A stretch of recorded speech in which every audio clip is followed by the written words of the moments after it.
જોઈએ પડતો નહીં. હે ટીકમ કેમ નો પડ્યો? સોઘડિયું પૂરું થઈ ગયું છે. તો પણ હાલો ને દુકાને જાવી અને ટીકમ ને પાડવી. એટલે એ હું ટીકમ ને વાતો કરાવીશ કે તમારે વસ્તુ લઈ લેવાની, ટીકમ ને ખબર નહીં પડવા દેવાની. એ હારું હાલ. હે ભોળા દાદા ને એનો માણસ આવે છે.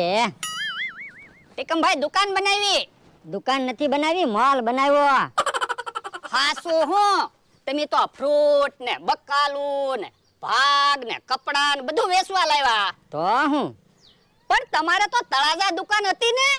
હવે અહીંયા દુકાન બનાવી. હે ટીકમ ભાઈ ગાંઠિયા છે? ગાંઠિયા છે ને. એ ડોહા મૂકી દે તો ગાંઠિયા. ગાંઠિયા સોરવા આવ્યા. ઉભા રહ્યો તો તમે.